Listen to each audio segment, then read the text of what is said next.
Good morning everyone. मैं सूरज study with SS classes के YouTube channel में एक बार फिर आपका बहुत बहुत स्वागत करता हूं। जैसा कि आपको मालूम है, मैथ की क्लासेस हमने स्टार्ट कर दिया था। उसमें हमने आपको बेसिकली जानकारी भी एक वीडियो बना के दिया था। उसके बाद हमने प्रश्नावली 1.1 स्टार्ट किया था, खत्म हो गया है। आज हम पढ़ेंगे प्रश्नावली 1.2। आप ध्यानपूर्वक इस पूरे वीडियो को देखिएगा, जरूर समझ में आएगा। और अतः अगर कोई चैनल सब्सक्राइब नहीं किया तो प्लीज चैनल को सब्सक्राइब कर दीजिए और बेल आइकन घंटी जरूर दबा दीजिएगा। तो चलिए देखते हैं, आज प्रश्नावली 1.2 हो चुका है। प्रश्नावली 1.2 ध्यानपूर्वक देखिएगा। प्रश्नावली 1.2 में पहला प्रश्न दिया है, निम्न संख्याओं को अभाज्य गुणनखंडों के गुणनफल के रूप में लिखिए। ये जो संख्याएं दिया है ना, इसको अभाज्य गुणनखंडों के गुणनफल में लिखना है। अभाज्य में क्या आता है, जैसे 2, 3, 5, 7, 11, 13, माने वह संख्या जो सिर्फ अपने से कटे और सिर्फ एक से कटे। ठीक है, तो चलिए हम 5 क्वेश्चन दिया, इसमें एक या दो बता देते हैं, बाकी आप लगाइएगा। जैसे कि पहला बता दे रहा हूं, तो गुणनखंडों गुणनफल के रूप में लिखना है। तो आइए इसको छोटा छोटा गुणनफल करते हैं। पहले 2 से कटेगा, 2 सत्ते 14, फिर 2 से काटिए, 2 3 6, 2 5 10। अब 2 से नहीं कटेगा, हमारी 3 से भी नहीं कटेगा। अभाज्य संख्या क्या क्या होगी, 2, 3, 5 ऐसे ऐसे चलेंगे। 2 से नहीं कटेगा तो 3 से चेक करेंगे, नहीं कटा। 4 से करना नहीं, 5 से चेक करिए, 5 सत्ते 35, फिर 7 एक कम 7 हो गया। इसके बाद इसको देखिए, 2 गुणे 2 गुणे 5 गुणे 7 140 बराबर 2 गुणे 2 गुणे 5 गुणे 7। तो अभाज्य गुणनखंड ये जो गुणनफल के रूप में हो जाएगा, क्योंकि 2 2 बार है तो इसका हम 2 का स्क्वायर कर दे रहे हैं, 5 गुणे 7। ये आपका आंसर है। समझ में? चलिए एक और थोड़ा सिंपल आप लगा लीजिएगा, इसको हम बता दे रहे हैं तीसरे वाले को। 3825, इसको काटिए। 2 से कटेगा नहीं, क्योंकि लास्ट जो अंक रहता है, लास्ट अंक अगर 0, 2, 4, 6, 8 अगर है तो ही वह संख्या 2 से कटती है। 3 का नियम ये है, आइए चेक करते हैं। 8 3 11 2 13, 13 5 18, 13 5 18 हो जाएगा। संख्या 3 से कटेगी। अच्छा चलिए देख ले रहा हूं। 3 करना 3, 3 दूना 6, यहाँ पे कितना हुआ, 2 बचा 22 हुआ, 3 सत्ते 21, 1 बचा 15, 3 बच्चे 15, फिर 3 से कटेगा, 2 1 3, 7 3 10, 10 5 15। अगर अंकों का योग 3 से कट जा रहा है तो संख्या भी 3 से कट जा रही है, कट जाएगी। जैसे देखिए 1 और 2 3 हुआ, 3 और 7 10 हुआ, 10 5 15, 15 3 से कट जाएगी, हाँ तो ये भी 3 से कट जाएगा। चलिए 3 चौके 12, 3 दूना 6, 3 पच्चे 15। अब 3 से चेक करिए, 4 2 6, 6 5 11, 11 3 से कटेगा नहीं। अब 3 को छोड़ देंगे, 4 को हमको लेना नहीं क्योंकि वो भाज्य संख्या अभाज्य सिद्ध है। 3 के बाद अब चलिए 5 पे, 5 से कटेगा क्योंकि लास्ट अंक क्या, 5 का नियम क्या है कि जब लास्ट में 0 रहे नहीं तो 5 रहे तो संख्या 5 से कट जाती है। तो 5 से काटते हैं, 5 8 40, यहाँ 2 बचा 25 हुआ, 5 बचे 25, अभी भी 5 से कट जाएगा। 5 एकम 5, 5 सत्ते 65, फिर 17 हुआ, 17 करना 17। आज समझ में? अब इसका गुणनखंड निकाल लीजिए। 3825 बराबर 3 गुणे 3 गुणे 5 गुणे 5 गुणे 17। चूंकि 3 2 बार दिया तो 3 का स्क्वायर गुणे 5 2 बार दिया तो 5 का स्क्वायर गुणे 17। ये आपका आ गया। ध्यानपूर्वक देख लीजिए, अगर समझ में आया तो ठीक है, वैसे समझ में आ गया होगा। अब चलिए प्रश्न नंबर दूसरा देख लीजिए। प्रश्न नंबर दूसरा दिया है, HCF और LCM ज्ञात कीजिए। निम्न जो संख्या दिया HCF और LCM ज्ञात करना है और जांच ये करना है कि दो संख्याओं का गुणनफल जो है HCF गुणे LCM के बराबर है। जैसे प्रश्न ऐसे ध्यान से देख लीजिए इसको। प्रश्न नंबर दूसरा क्या है,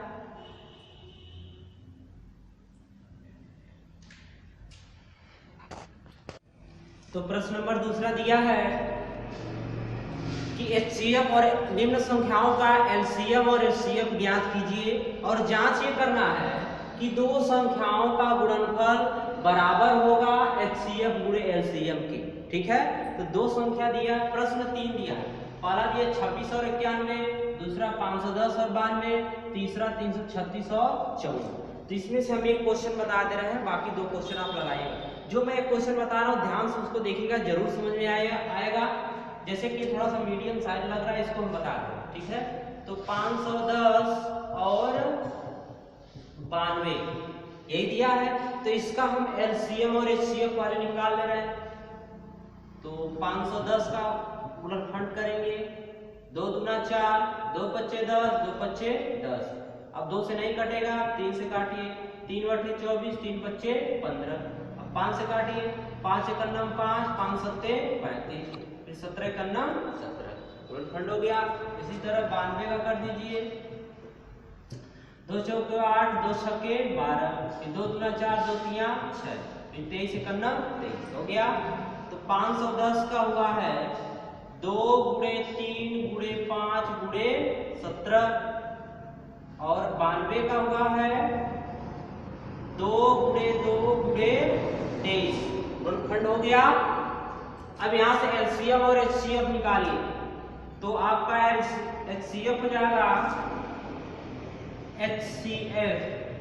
HCF में हम क्या करते हैं, HCF हाईएस्ट कॉमन फैक्टर, मतलब उस गुणनखंड में से देखेंगे कौन सबसे बड़ी संख्या है जो दोनों में मिल रही है। तो 2 इसमें है, 2 इसमें भी है, मिल रहा, इससे बड़ी कोई, 3 इसमें है लेकिन इसमें नहीं है, 5 इसमें है तो इसमें नहीं, 17 इसमें है तो इसमें नहीं है, सिर्फ 2 ही जो मिल रहा है जो दोनों में है। तो 2 आपका हो जाएगा HCF। अब निकाल लीजिए LCM। LCM कैसे निकालेंगे, इन दोनों में से एक लीजिएगा और जो बच रहा है सबको लीजिए। 3 गुणे 5 गुणे 17 गुणे 2 गुणे 23। ठीक है, तो गुणा करेंगे, 2 तिया 6, 6 पच्चे 30, 30 हुआ।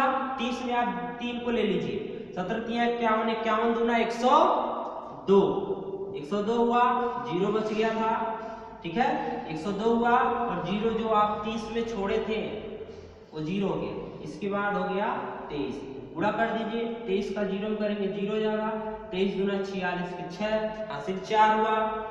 फिर 23 का गुणा 0 करेंगे 0 हो जाएगा, 4 बचा था आपका, 23 एक 23। तो LCM आ गया 23,460 और HCF आ गया 2। चलिए इस नियम पे हम चेक करते हैं कि आपका सवाल सही है कि नहीं। तो दो संख्याओं का गुणनफल, दोनों का गुणा करिए। दो संख्या कौन कौन से दिया था, 510 और गुणे 92, और इधर क्या हो जाएगा HCF कितना आया है 2, LCM कितना आया है 23,460। अब इन दोनों इसको गुणा कर दिए, इसको गुणा कर दिए, आपका आंसर आ जाएगा। चलिए इसका गुणा कर दे रहे हैं, 2 छक्के 23,460, तो 2 का गुणा 0 करेंगे 0 हो जाएगा, 2 छक्के 12, 2 चौको 8 एक 9 और 2 तिया 6, 2 दूना 4, आ गया 46,000। सॉरी 2 का गुणा 0 करेंगे 2 छक्के 12, 2 चौके 8 9 हुआ, फिर 2 तिया 6 हुआ, फिर 2 दूना 4, सॉरी 2 दूना 4, 46,920। अब इसका गुणा करिए क्या 510 और 92 का। चलिए शॉर्टकट में आप गुणा कर सकते हैं ऐसे, जैसे 0 है 0 को पहले आप लगा लीजिए, 51 92 का आप ऐसे कर सकते हैं, 92 है और 51, 1 2 2 हो गया, 1 9 9 हो गया, 5 दूना 10 के 0 हासिल है, 5 9 45 और 45 1 46, तो 2 9 6 4, 4690 आया, सॉरी 4692 आया, इसके सामने लिख दीजिए 4692। तो टोटल आ गया 46,920, इधर भी आ गया 46,920। तो हम कह सकते हैं कि दोनों संख्याओं का जो गुणनफल होगा उन्हीं दोनों के HCF और LCM के गुणनफल के बराबर हो जाए। आ गया समझ में, हमने आपको सिद्ध करके दिखा दिया है। अब आप चलिए प्रश्न नंबर तीसरे की तरफ। तीसरा ध्यान से देखिएगा। अगला प्रश्न तीसरा दिया है कि अभाज्य गुणनखंड विधि द्वारा निम्नलिखित पूर्णांकों के HCF और LCM ज्ञात कीजिए। तो कैसे ज्ञात करेंगे? पहला दिया है 12, 15, 21, दूसरा और तीसरा, 3 प्रश्न दिया है। इसमें हम पहला प्रश्न आपको बता दे रहे हैं, दूसरा तीसरा बहुत आसानी से लग जाएगा। इसे ध्यानपूर्वक देखिएगा, जरूर आपको समझ में आ जाएगा। तो चलिए 12, 15, 21 का इन तीनों का हम LCM निकालेंगे और HCF। तो पहले इसका गुणनखंड कीजिए। 12 हो जाएगा 2 छक्के 12, 2 तिया 6 और 3 एकन्ना 3। 15 हो जाएगा 3 पचे 15, 5 एकन्ना 5। 21 का हो जाएगा 3 7 21, 7 एकन्ना 7। हो गया। अब लिख लीजिए 12 का क्या आया, 15 का और 21 का। तो 12 का आया है 2 गुणे 2 गुणे 3 और 15 का आया है 3 गुणे 5 और 21 का है 3 गुणे 7। तो पहले आप HCF निकाल लीजिए, फिर उसके बाद LCM निकाल लीजिए। HCF क्या करते हैं, इन तीनों गुणनखंड में देखिए वह बड़ी से बड़ा संख्या कौन, बड़ी से बड़ी। तो 2 इसमें है लेकिन इसमें है ही नहीं, लेकिन 3 इसमें भी है, इसमें भी और इसमें भी है, तीनों में दिखाई दे रहा है। ये आपका हो जाएगा HCF। एक आंसर आ गया। दूसरा LCM निकालिए। LCM कैसे आएगा, इन तीनों में से जो मिला है उसमें से एक लीजिए। तीनों था उसमें से हमने एक ले लिया, बाकी जो बच रहा है सबको ले लीजिए। तो 2 गुणे 2 हो गया, इधर 5 और इधर 7 हो गया। अब गुणा कर दीजिए। 3 दूना 6, 6 दूनी 12, 12 25 60, 60 हो गया। देखो 60 ऐसे आप लिखेंगे ना, फिर 6 को ले लीजिए, 0 को छोड़ दीजिए। 6 7 42, कितना आ गया 420। तो HCF आ गया 3 और LCM आ गया 420। ध्यानपूर्वक देख लीजिए, आपको जरूर समझ में आया होगा। अब प्रश्न नंबर आपका दिया है, ये तीसरा था, प्रश्न नंबर चौथा ध्यान से देखिए। चौथे में दिया है कि HCF 306, 657 दिया है। चलिए इसको मिटा के लिख दे रहे हैं, ये समझ में आ गया। चलिए चौथा देखिए, चौथा प्रश्न दिया है कि HCF पोस्ट में दिया है 306 दिया है और 657। तो कर बराबर 9 दिया। HCF इतने का इतना दिया है, तो पूछ रहा LCM इसका कितना होगा। करा LCM 306, 657, इसका LCM पूछ रहा है। मतलब इसका HCF दिया है 9 और LCM आपसे पूछ रहा है। तो आपको पता है कि LCM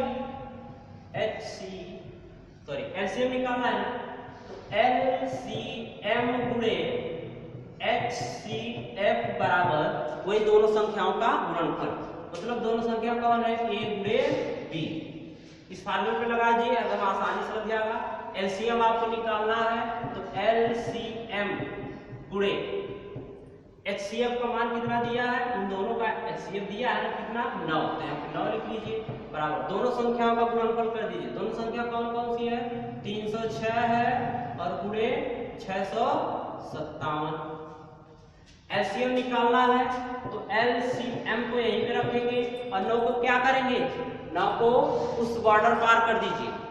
ये आपका बॉर्डर इधर है ना, उस बॉर्डर पार भगाइए इसको, तो हो जाएगा 306 गुणे 657 बट्टे, इधर गुणे में है, जब बॉर्डर पार जाएगा तो आ जाएगा बट्टे।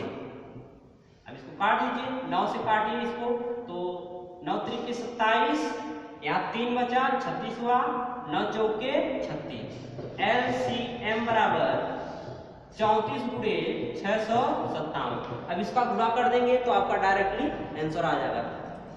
तो गुणा करना आपको बहुत आसानी से आता है, मैंने अगले भी इसमें समझा दिया है, ठीक है। अगर इसका गुणा करेंगे तो आ जाएगा 22,338। गुणा नहीं दिखा दे रहा हूं आपको, जल्दी से आप कर भी सकते हैं, ठीक है।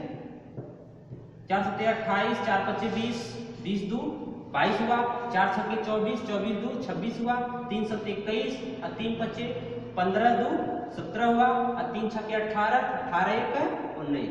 इधर 8 हो गया, इधर 2 1 3 हो गया, 7 6 13 के 3 हासिले और 9 2 11 1 12 और 1 1 2 22,338। इसका क्या आ गया एलसीएम। मुझे उम्मीद है कि ये बहुत अच्छे समझ में आया होगा। अब प्रश्न नंबर चलिए 5वें की तरफ। प्रश्न नंबर 5वां दिया है कि जांच कीजिए कि किसी प्राकृतिक संख्या n के लिए संख्या 6 की पावर n अंक 0 पर समाप्त हो सकती है। ये आपको जांच करना। तो चलिए हम जांच कर दे रहे हैं, देखें कि हो रहा है कि नहीं, 0 आ रहा है कि नहीं। तो 6 की पावर n ये दिया है, तो इसका अगर 6 का हम गुणनखंड करेंगे तो आ जाएगा 2 और 3, 2 गुणे 3, यही आएगा ना, यही आएगा। ठीक है, अब देखिए 6 की पावर n है, अगर हम 6 n की जगह 1 रखें तो 6 कम 6 ही हो रहा है। फिर 6 की जगह हम 2 रखें तो 6 गुणे 6 बराबर 36 हुआ। अगर n की जगह 3 रखें तो 6 गुणे 6 गुणे 6 बराबर 6 6 36 और 36 6 के आ जाएगा 216। क्या लास्ट में 0 आ रहा है? प्रश्न में यही कर रहा है ना कि आप n की जगह ऐसा मान मतलब रखिए कि क्या देखिए वो 0 आ रहा है कि नहीं। तो एक बात हम और बता दे रहे हैं, अगर 6 में जितनी भी पावर आप लगाएंगे 1 2 3 10 20 50 60 कुछ भी अगर पावर लगाएंगे तो लास्ट में उसका 6 ही आएगा। आप चेक कर सकते हैं, घर पे रफ कार्य कर सकते हैं, देख सकते हैं 6 का हमने 3 लगाया तो भी 216, लास्ट में 6 6 आ रहा है ना। अगर 4 करेंगे तो कुछ और आएगा, 5 करेंगे कुछ और आएगा, लेकिन लास्ट में 6 ही आएगा, 0 कभी नहीं आएगा। तो हम डायरेक्ट लिख सकते हैं कि 0 नहीं आएगा, मतलब लास्ट में 0 नहीं होगा, ये हम लिख सकते हैं। लिखेंगे 0, ऐसे लिख दीजिए, लास्ट में 0 नहीं होगा। ऐसे समझ में। और एक चीज और हमने बताया, 6 की पावर 1, 6 की पावर 2, 6 की पावर 3, 6 की पावर 4, 6 की पावर 5, 6 की पावर 7, आप कितना हो भी करते ले जाएंगे, उसका जो भी आंसर आएगा लास्ट में 6 ही आएगा। तो क्या 0 आया? नहीं, इसलिए हमने लिख दिया कि लास्ट में 0 नहीं होगा। अब प्रश्न नंबर चलिए 6वें की तरफ देखते हैं। करा व्याख्या कीजिए कि, हम लिख दे रहे हैं प्रश्न नंबर 6वां।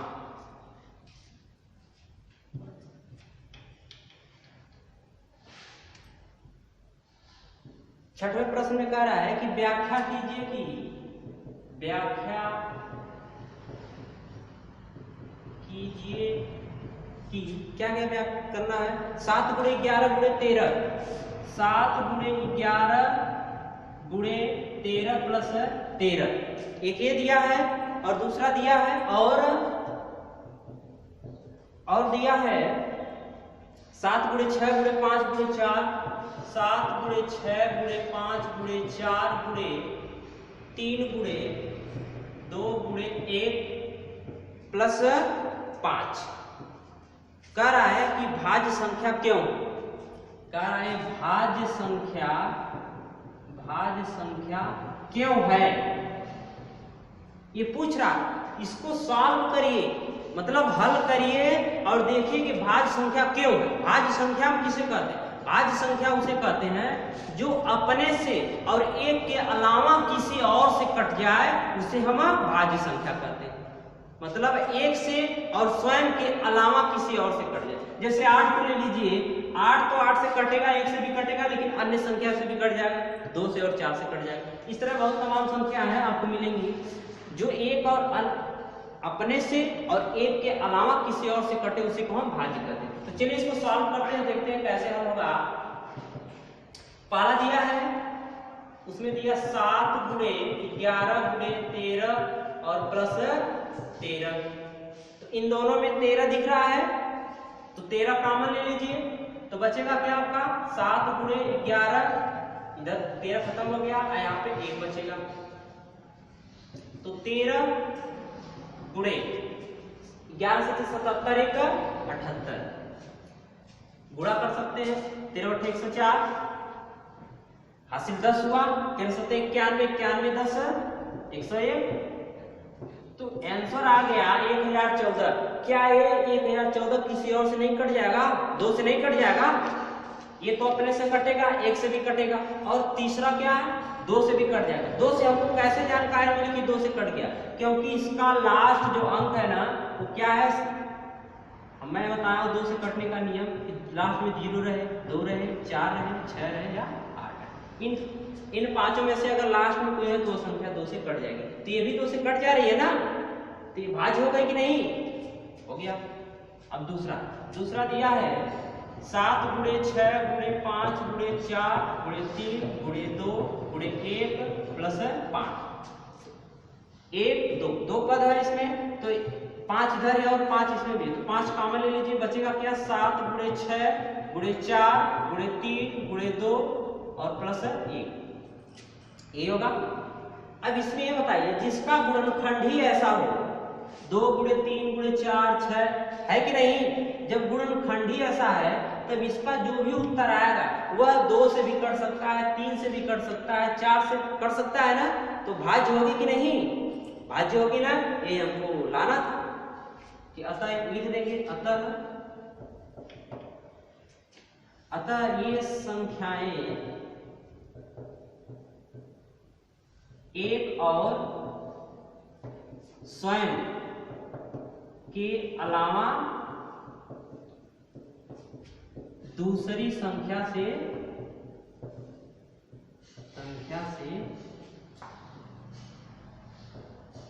कट जा रही है। ठीक है, कट जा रही है, अतः ये भाज्य संख्या होगी। आया समझ में? मतलब आपको सिंपली मैं ये समझा दे रहा हूं कि इसको हमने हल किया, वो भी संख्या अपने से और एक के अलावा किसी और से कट गई, तो भाज्य हो गई। दूसरे को हमने भी हल किया, तो वो भी संख्या क्या हो रही है? अपने से और एक के अलावा किसी अन्य संख्या से भी कट जा रही है, इसलिए वो क्या हो जाएगी? भाज्य संख्या। ठीक है, अब चलिए प्रश्न नंबर 7वें की तरफ। अगला प्रश्न दिया है, प्रश्न नंबर 7वां है, किसी खेल के मैदान के चारों ओर एक वृत्ताकार पथ है। वृत्ताकार पथ समझ रहे हैं ना, ऐसे। उसके बाद इस मैदान पर एक चक्कर लगाने में सोनिया को 18 मिनट लगते हैं। सोनिया नाम की एक लड़की है जो वृत्ताकार पथ को एक चक्कर लगा रही है, तो उसको 18 मिनट लग रहे हैं। और जबकि इसी मैदान का एक चक्कर लगाने में रवि को 12 मिनट लगते हैं। कितने? 12 मिनट। तो कह रहा है, मान लीजिए कि वे एक ही स्थान और एक ही समय चलना प्रारंभ करके एक ही दिशा में चलते हैं, तो कितने समय बाद वे प्रारंभिक स्थान पर मिलेंगे। प्रश्न में क्या कर रहा है, ध्यानपूर्वक समझिए कि कोई वृत्ताकार एक पथ है। मान लीजिए यहां से स्टार्ट कर रहे हैं दौड़ना, कौन कौन? रवि और सोनिया।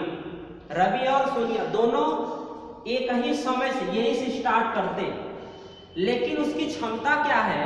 सोनिया जब अकेले में एक चक्कर लगाती है, जैसे भी उसको एक चक्कर लगाने में 18 मिनट लग जाते हैं, और रवि जब एक चक्कर लगाता है तो 12 मिनट लग जाते हैं। तो पूछ रहा है कि जब दोनों एक समय में चल रहे हैं तो कितने समय बाद वो पुनः यहीं पे मिलेंगे। तो मान लीजिए यहां से चलना प्रारंभ कर रहा है, रवि दौड़ रहा है और सोनिया दौड़ रही है। दौड़ते दौड़ते ऐसे जाएंगे तो रवि तो 12 मिनट में फिर आ जाएगा, लेकिन सोनिया तो अभी इधर ही रहेगी, क्योंकि उसको यहाँ तक पहुंचने में 18 मिनट लग रहा है। तो पूछ रहा है ऐसे दौड़ते चलेंगे तो कितने समय बाद वे दोनों एकदम यहीं पे दोनों मिल जाएंगे, कितने समय बाद। तो हम क्या करेंगे, हम सिंपल से एकदम बता दे रहे हैं इसको कैसे आप लगाएंगे। पहले सोनिया को कितना समय लगा? 18 मिनट। और रवि को कितना समय लगा? 12 मिनट। ठीक है,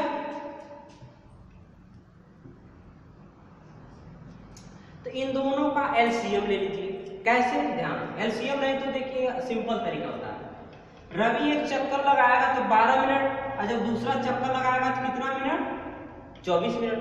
तीसरा चक्कर लगाएगा तो 36 मिनट, क्योंकि 12-12 जुड़ते चले जाएंगे।